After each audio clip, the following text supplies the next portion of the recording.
Okay, good morning and welcome everyone. My name is Craig Zamary. I'm a business consultant here at the SBDC, which is the Small Business Development Center at YSU.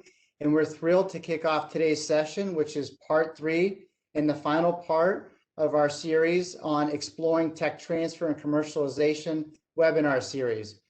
The focus today is on leveraging government funding and technology expertise for businesses.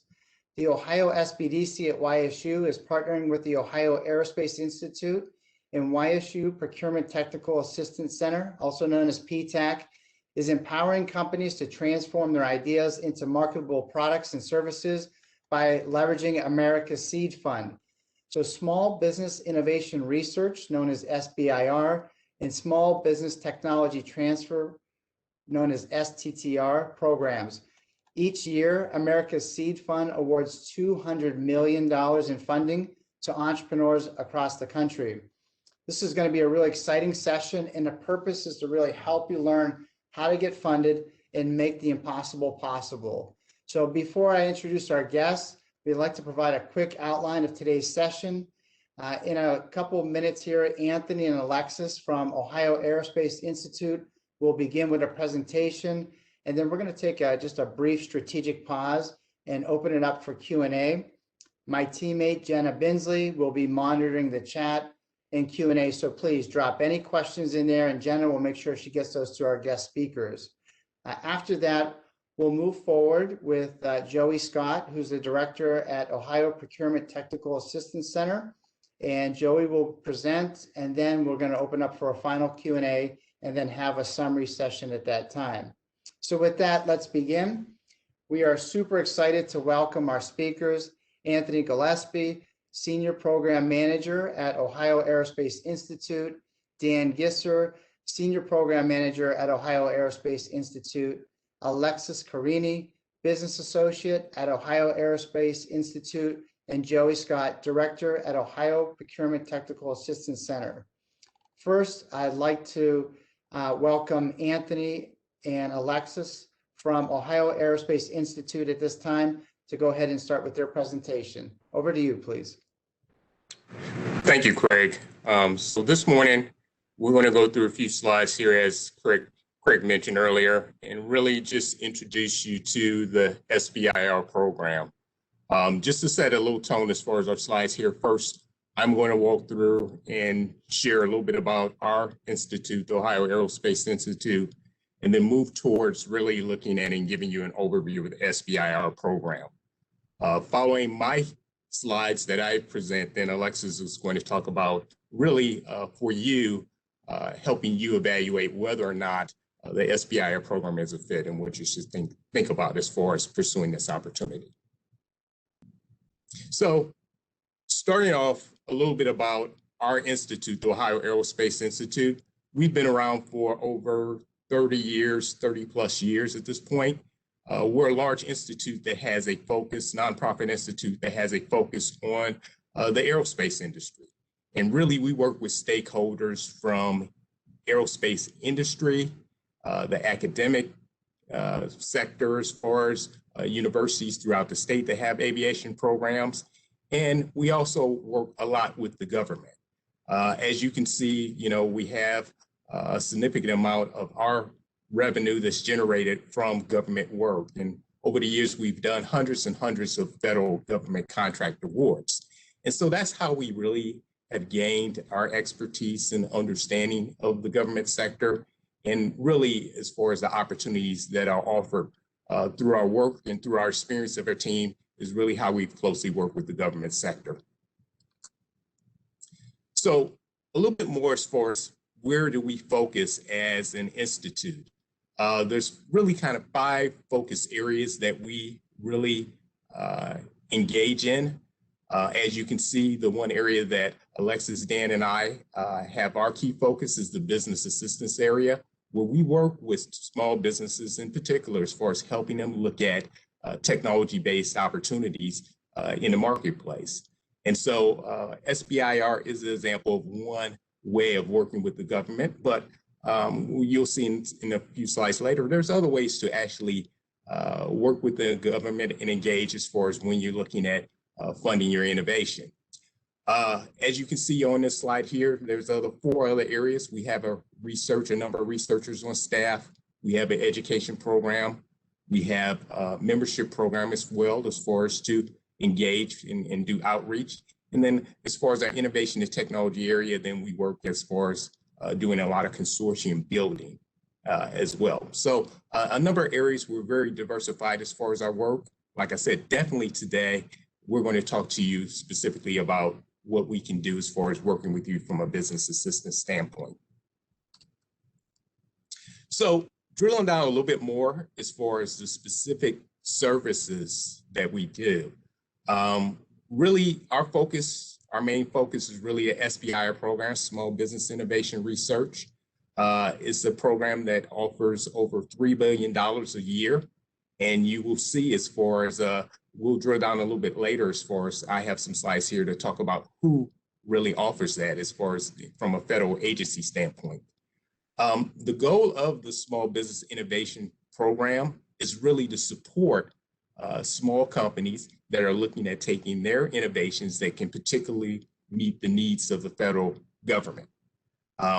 Some of the things that we actually do as far as working with companies that actually have an interest in going after SBIR grants really kind of falls into four areas. One, we help companies identify potential funding opportunities that are available through the SBIR program. Secondly, once you've identified an opportunity, or maybe in the case we've helped you identify an opportunity, we work with you as far as developing your strategy. So that's a lot of the one-on-one business assistance that we provide as far as support. In addition to that, then a lot of times then we understand small businesses do not necessarily have all the resources to go after an opportunity. So we'll work with you as far as identifying potential connections, potential partners that may be at a lab or a university that can add technical competency to your team, or maybe someone as far as who has some business experience who can help you as well and be part of your proposal that you submit as far as an SBIR opportunity. And then lastly, once you've gone through the stages of an SBIR program, you'll be looking at continuing to have contract opportunities. So we work with small businesses as far as looking at procurement and contract opportunities to sell your products and services to the government. On this slide as well, we have a number of key partners, and you see they range from government partners, the SBA, the Small Business Administration, NASA, Glenn. But we also work with organizations here at a state and local level, such as Jumpstart, the Business Growth Collaborative, and then we work with an organization, Parallax Advanced Research, as far as they're a partner intermediary organization with the U.S. Air Force. And so we work with a diversified number of partners, as well as we work with our local PTACs and other parts of the innovation ecosystem in the state to provide business assistance. So just really looking out and thinking through how, as a small business, what types of funding opportunities are available. There's a number of channels that you can pursue. As you can see here, we highlighted the grant box here because SBIR grants is a form of grant funding. And that means that in this case, then the federal government offers funding where you can actually apply for it. And there's no expectations as far as paying back that amount that's funded to you. You may be well aware of as far as the loan programs that are offered by the government as well, such as SBA loans and other sources of funding. In that case, then there's an expectation that you would, in order to get, when you get that funding, then there's an expectation that you will pay back that amount of funding. But grants do not fall that way, do not work that way. And so we're going to share more today about the SBIR program and really who offers it and how you can pursue it and what's the process. So you may be wondering really who has actually been successful in winning SBIR grants. And here's a couple of examples of real companies that have recently been successful as far as pursuing SBIR awards. One company is MSTAD. They are a company that has a imaging technology that's really right now they focus is oriented, can be geared towards a number of industry sectors, defense, healthcare, and agriculture. But they've really gained momentum as of recently in the healthcare sector for their imaging technology. And about a year ago, they actually won an NSF SBIR Phase 1 award for their imaging technology. And it's really being used for early detection as far as in the dental, dental healthcare here in detecting cavities. They're working on that SBIR right now, and now they're looking to move to a point as far as applying for additional funding, SBIR funding. So now they're looking at a whole nother application of their platform technology, their imaging technology that will be used to diagnose in the area as far as healthcare, and it's more geared towards for octoscope application, which is the ear, as far as looking at the ear. And so that's what's going to be for the NIH application that they're applying for. So they started off with NSF, where they're looking at and got funding for a dental application. And now they're looking as far as the span of their platform technology as well. And then they're also in the process as far as for their dental application, applying for a Phase 2 NSF grant to continue to commercialize that technology. Acme Express is another company. They're in locally here in the Midtown Cleveland area, and they have a new way of looking at how to develop solar arrays as far as how do you actually install solar arrays. And they got DOE funding as far as a Phase 1 grant a few years ago. They're currently working on a Phase 2 grant where they continue to advance their technology. And we work with them as far as really helping them figure out what's their strategy and looking at sources of funding to pursue as far as in both cases. But as you can see, two different companies as far as their innovation. One is geared more towards healthcare. The other company is geared towards the energy space. And so there's a number of opportunities if you have an innovation to pursue SBIR funding. So a little bit more as far as the SBIR program in general. What is it? As I said before, really the goal is really helping small businesses take their innovations that they have, their technology innovations, and really advancing it for really a long-term perspective of moving that product into the marketplace. And that could be to the government sector or to the commercial sector. Some of the specific goals here, there are a number that I mentioned here. I'll let you read those, but I mentioned as far as the idea of helping small businesses pursue commercialization is really one goal. Another major goal is really trying to get more underrepresented businesses to pursue grant funding to help advance their technology innovations that can really be moved into products and services into the marketplace. And as you can see, this program is definitely well funded. There's been $43 billion that's been awarded since the program was established in 1982. And there's about $3 billion, actually is more now currently as far as this offered through the program, but $3 billion as far as the latest annual numbers that we have as far as offered through the SBIR program. So what agencies actually offer SBIR funding? And there's 11 agencies that offer small business innovation research grants. And you see their logos here. There is actually a sister program. It's called the Small Business Tech Transfer Research Program that's closely related to it. And actually half of the agencies, 5 of the agencies actually offer STTRs. And we highlighted those that offer that program. I'll discuss the difference here, the difference between the two programs more specifically in an upcoming slide here. Just to give you an idea of how much funding is available based upon the agency, as you can see, the Department of Defense has the largest budget with respect to SBIRs and STTRs. And then it continues down as far as you look at, the 5 largest agencies with respect to SBIRs actually also offer STTRs as well.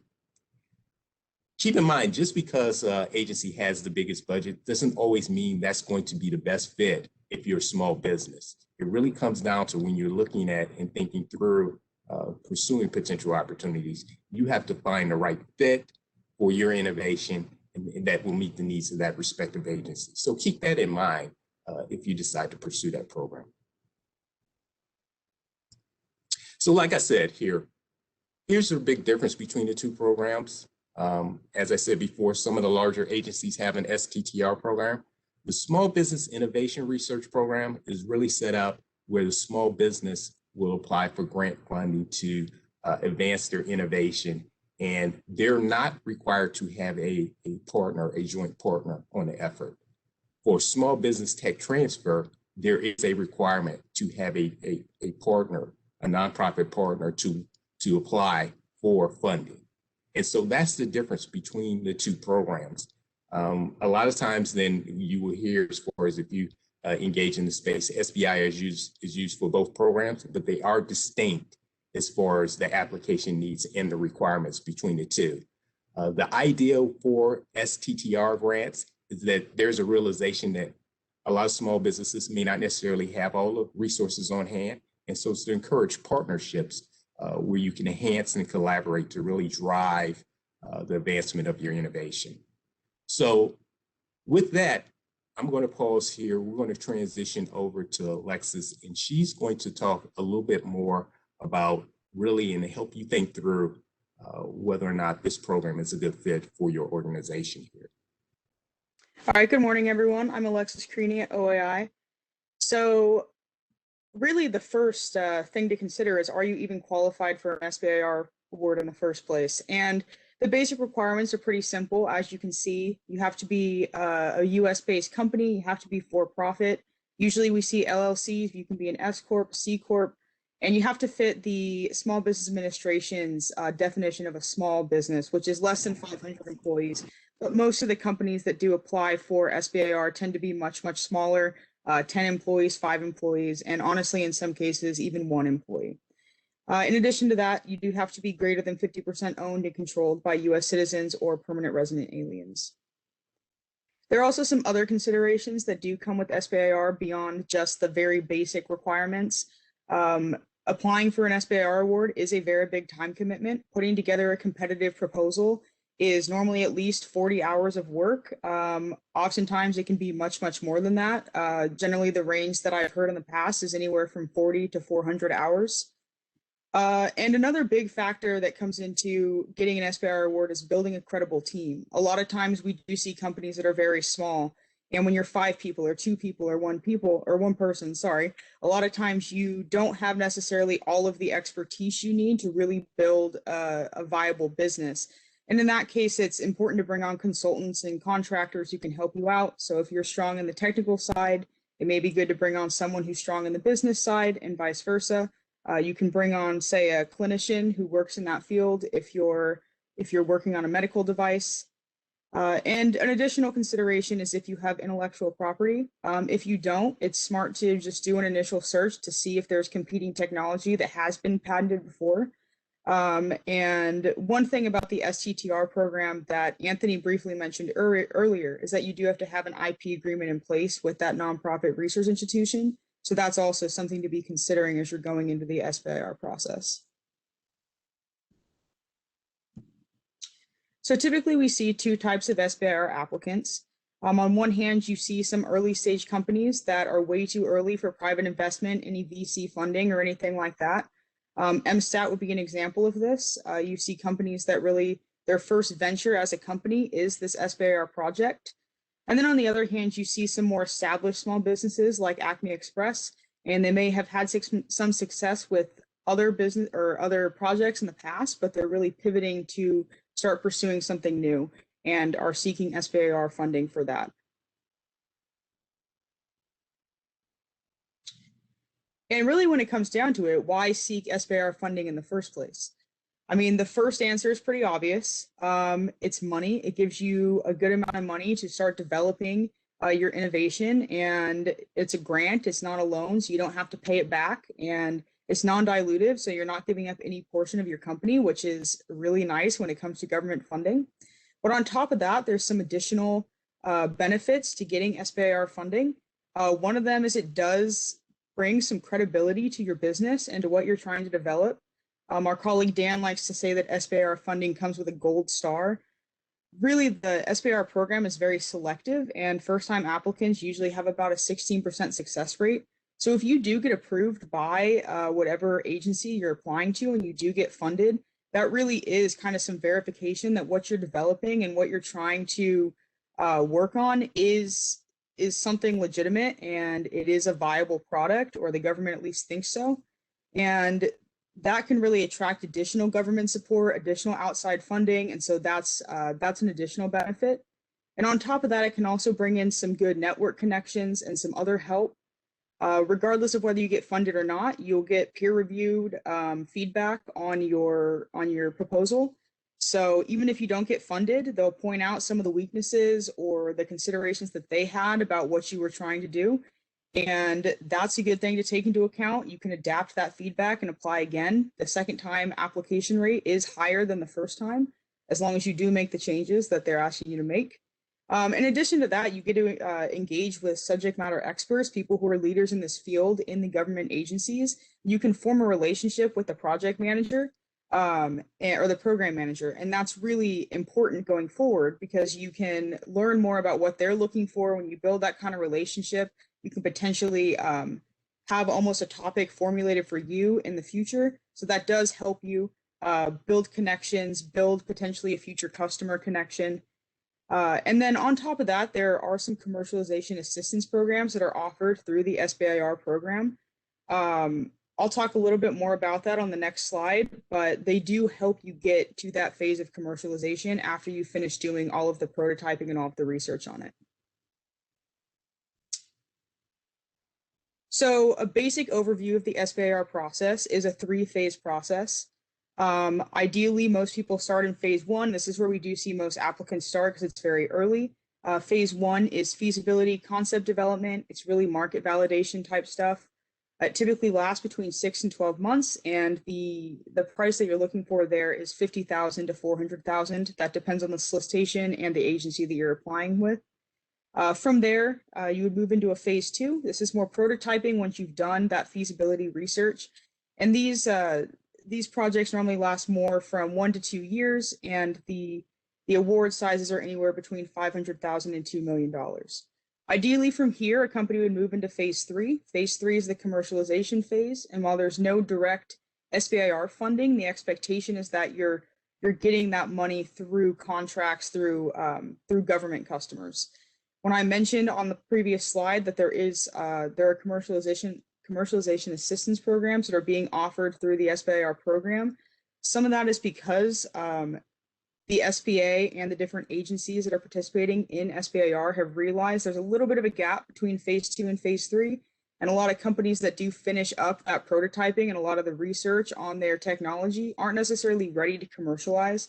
So those agencies are there to help you kind of jump that gap and get further towards commercialization. So a few websites to take a look at. We won't necessarily look at them today, but it's good to look at them on your own time. This first one up here, that's a more detailed version of this webinar we're giving now. It was a 1-hour version we gave maybe 6 to 8 months ago. And so you can check that out and get a more detailed explanation of some of the SBIR aspects. And then in addition to that, there's the SBIR.gov website. That's super helpful for finding out solicitations that are open. They have their events listed, things that are coming up, and they're good about having events for the upcoming solicitations, just talking about the different topics and the specificities of the different agencies. And then under those, these last two are where a lot of the solicitations are actually posted. So grants.gov, any agency that's using grants as their award mechanism is going to be on grants.gov. And then any agency that's using contracts instead will be under Beta SAM. So a little bit of OAI's process in the SBIR journey for a company.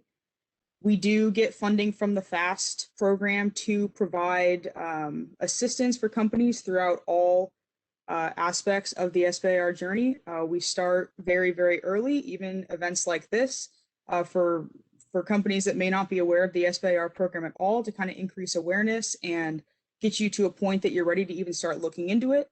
We're here to help you find a topic that works best for you, find an agency, help you find solicitations that are open. We do help during the application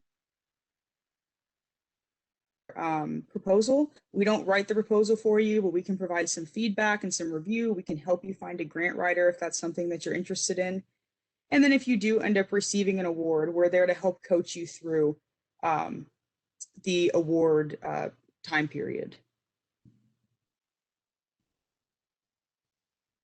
So what do we ask for in return? Most of our services are completely free to you guys through the FAST program. They are paid by your tax dollars and all of ours as well. So you don't have to pay for coming to us and asking for assistance applying to SBIR. We're here to help you. What we do ask for in return is participation. Of course, we do ask you to reach out to us. We're here to help you. We do want to help you get funded. We want to help you prepare the best application you possibly can. We also ask for referrals. We can reach you guys like this, but we can reach so many more if you're telling all of your friends, all of your fellow entrepreneurs about us and how we can help them. So we do ask you to give us some referrals as well so we can reach more people. We do, through the FAST program and just in general as an organization, especially focus on underserved businesses, so especially minority-owned, women-owned, and rural-based companies. So especially send those our way. And on top of that, we also ask for just honest feedback. We do have 2 surveys that go out a year, and most of that is just feedback on how you feel about OAI and how we helped you, but we do ask that you respond to those surveys if we did help you out throughout the SBIR process. And this is us. Anthony presented earlier. That's me at the bottom. The third member of our team that Craig mentioned earlier is Dan Gisser. You can see his contact information there.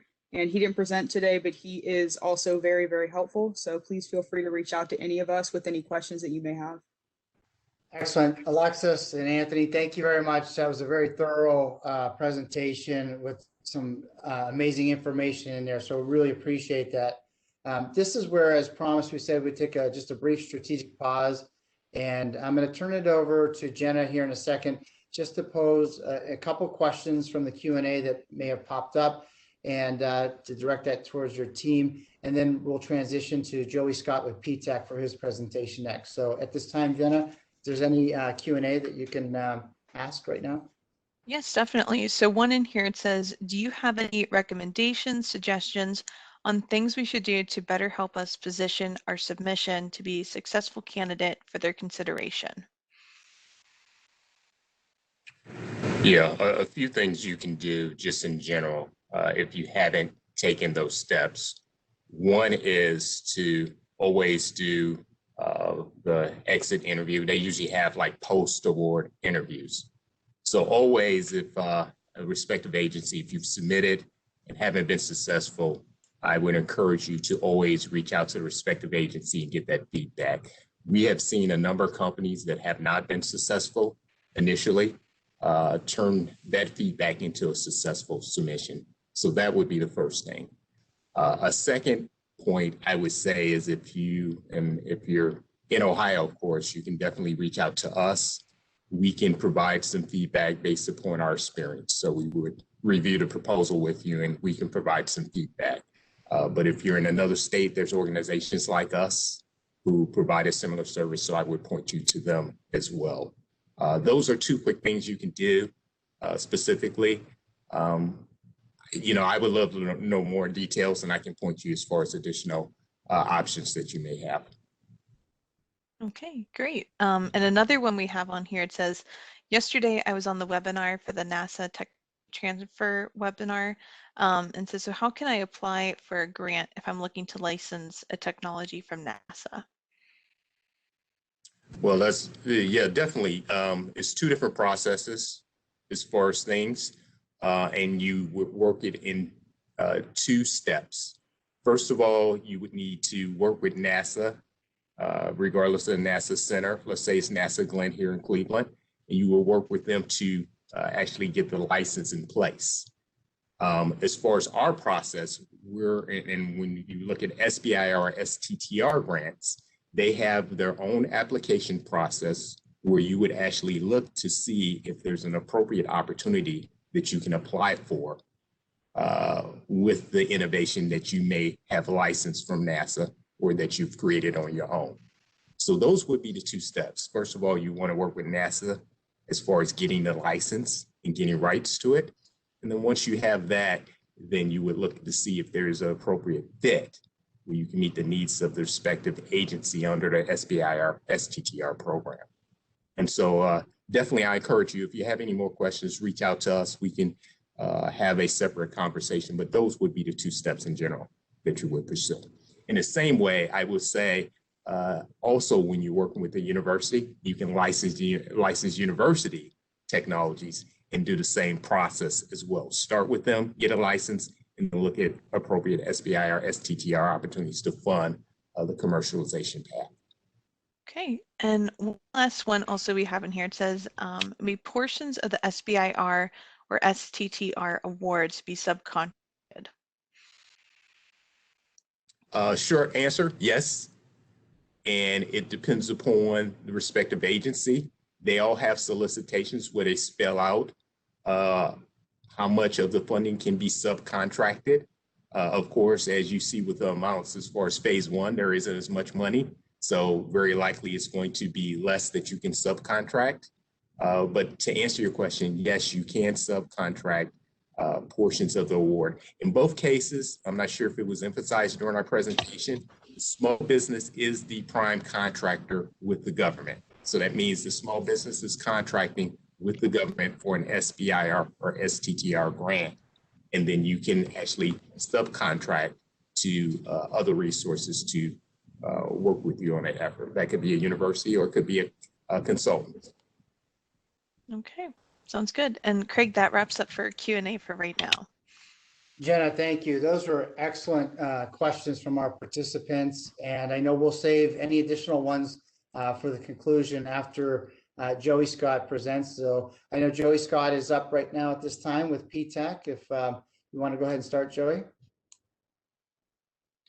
So, good morning, everyone. Thank you for the introduction, Craig. And I just got to say, that's a hard act to follow up here.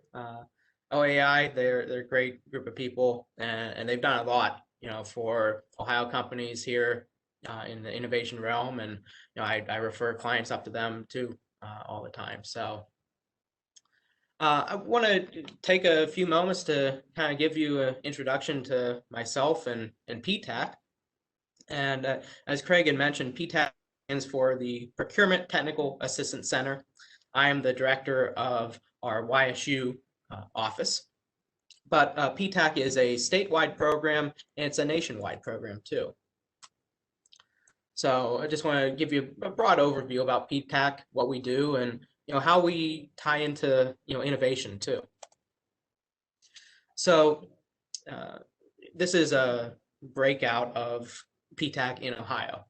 So we are funded in part through the Department of Defense, specifically the Defense Logistics Agency. And then we are funded through the state of Ohio. Our hosts are Youngstown State University, Ohio University, and Rhodes State College. We also have a regional PTAC down at South Point. So all of Ohio is covered, and I can always recommend you, to one of my colleagues who can assist if you are in, other areas throughout Ohio.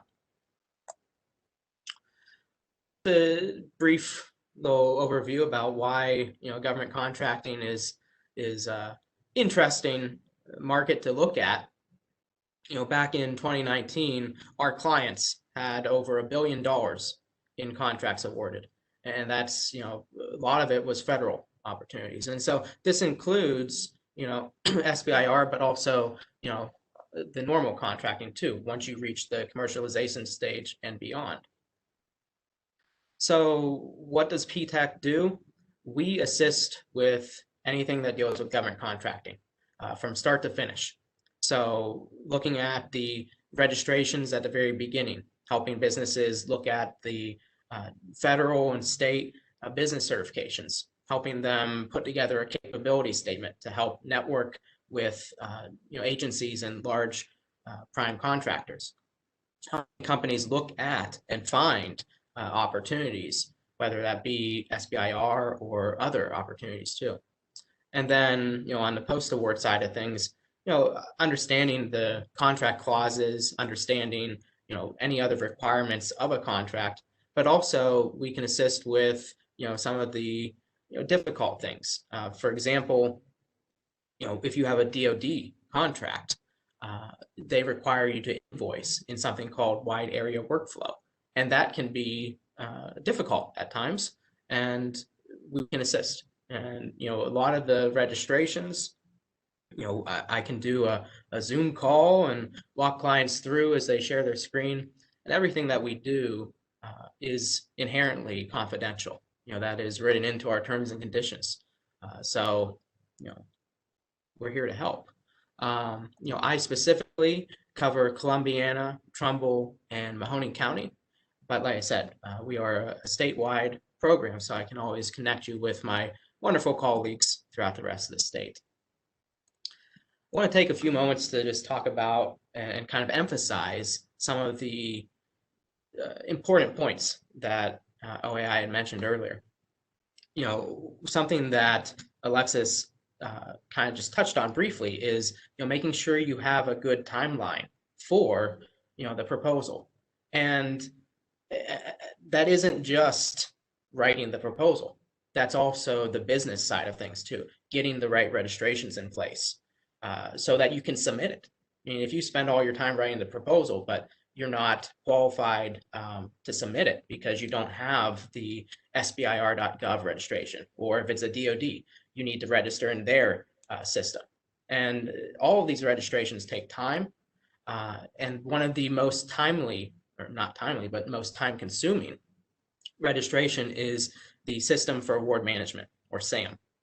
That is required for any federal opportunity, whether that be a normal contract or SBIR, STTR. You have to be registered in the System for Award Management if you want to do business with the federal government. And that can take anywhere from 7 to 10 days up to a month, depending on how busy and backlogged the system is. And so you want to take care of these early on. You want to be cognizant of the, what stage you're at in the process too. So, registrations you can do concurrently as you're developing your team, as you're planning out the proposal writing. But you want to be aware of them, and the time isn't just always on writing proposal. It's everything. Putting your team together, reviewing the proposal, working with PTAC or OAI to make sure you have hit all of the evaluation criteria and have a solid proposal so that you're in the best position to hopefully win. With the SBIR and STTR, there's the normal open topics that all the agencies have, but there's also what's called other transaction authorities that are being reviewed, and they're being but they were established to help give agencies a simplified way of promoting innovation and getting companies involved in these innovative opportunities. And one of these OTAs is a commercial solutions opening.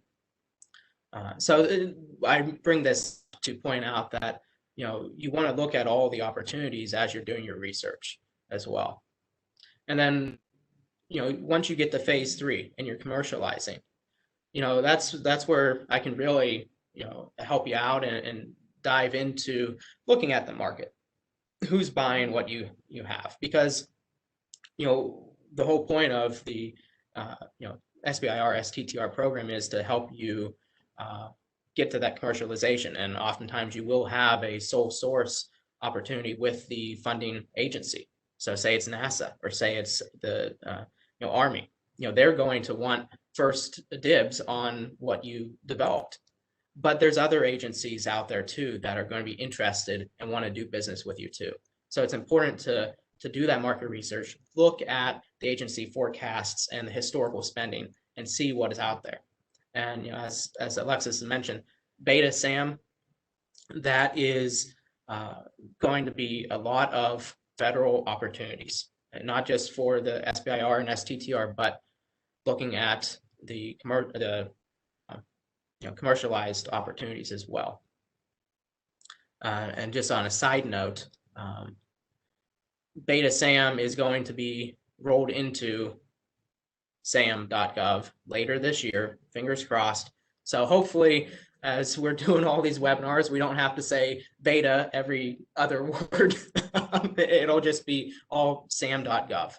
So that'll be a little simplified. But in short, I just wanted to make you aware that PTACs, we're here to help. And we work very closely with OAI and everyone else in Ohio too. And the goal is always to increase the innovation of the area, because it not only helps the warfighter, it helps society progress too, but there's a private investment here too. Your companies, you want to be successful, and so this is another way of helping you grow and expand your company and your footprint as well. So thank you all for letting me speak today.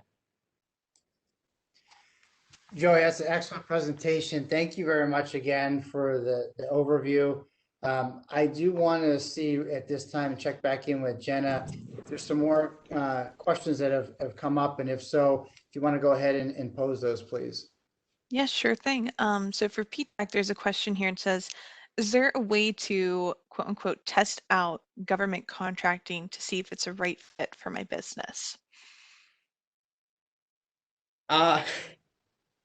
That's a very interesting question. So, testing out government contracting, it's not necessarily like you would type a technology or anything, but there are some simpler ways to get involved with government contracting. And by that, I mean, start at the local and state levels. Look at what opportunities are in the cities, at the universities, the counties. Look at what the state of Ohio or other states are putting out too. And another option is work as a subcontractor.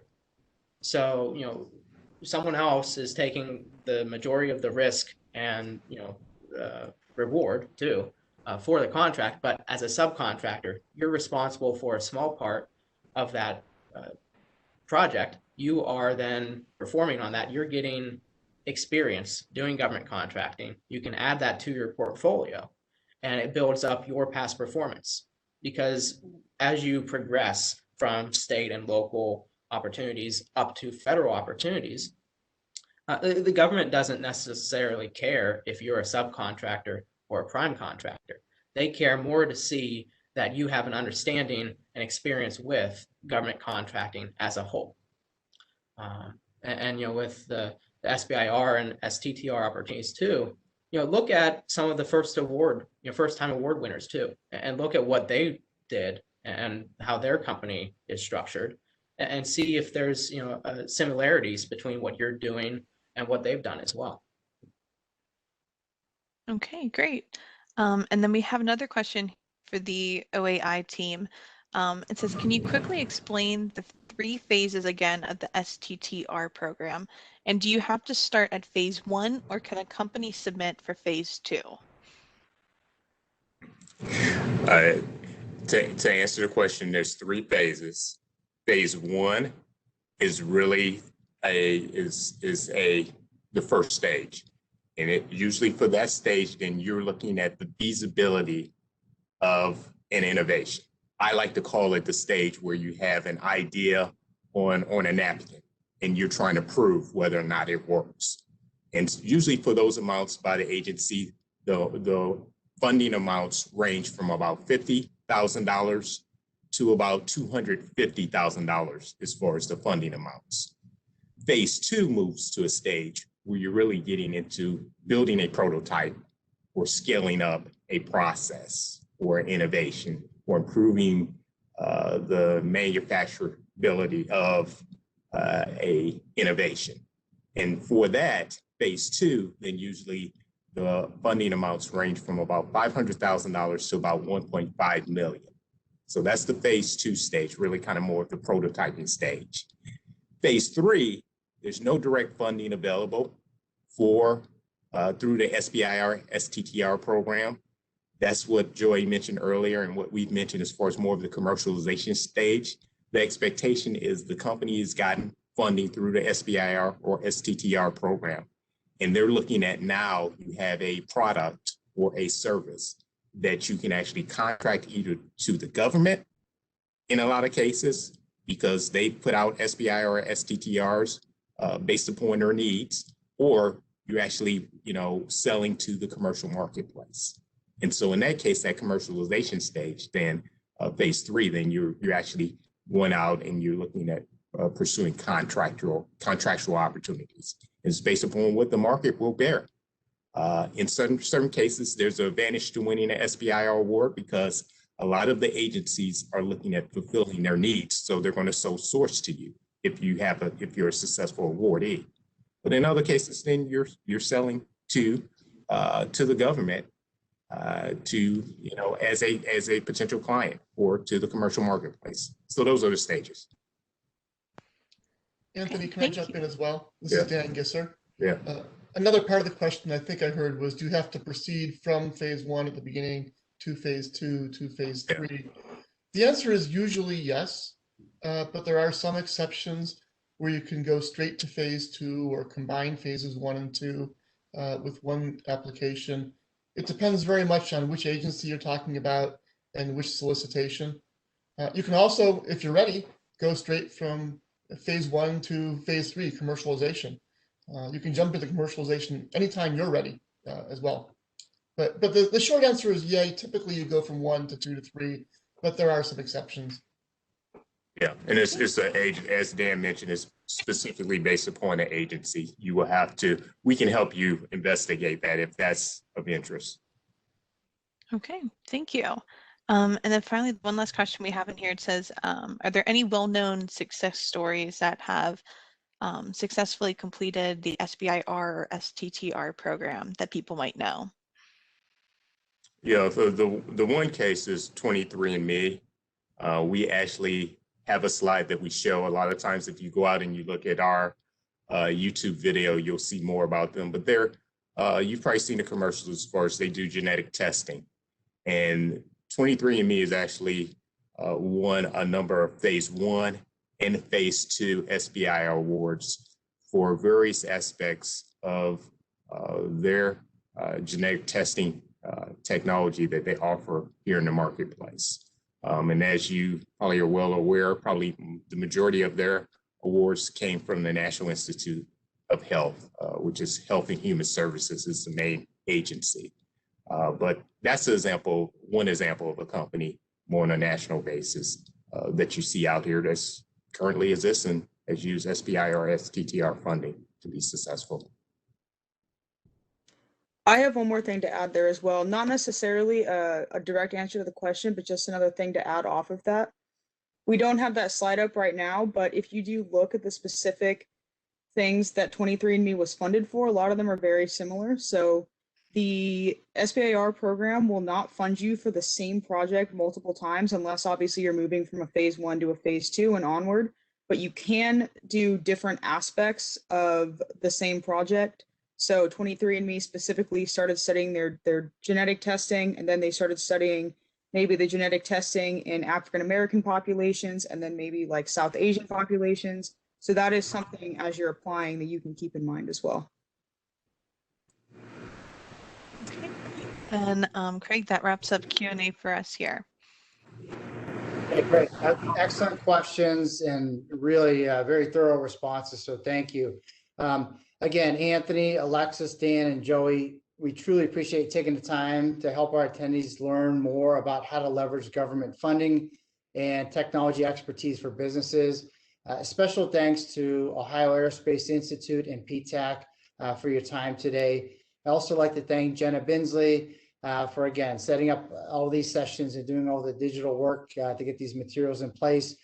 Cody Allen for all the support, as well as our director here, Pat Weiss, director of the SBDC at YSU, for having this program available for our clients and others to attend. Again, thank you everyone for attending today. This does conclude our third session of our 3-part series on exploring tech transfer and commercialization. I want to wish everyone to have a great day and a wonderful weekend. Take care.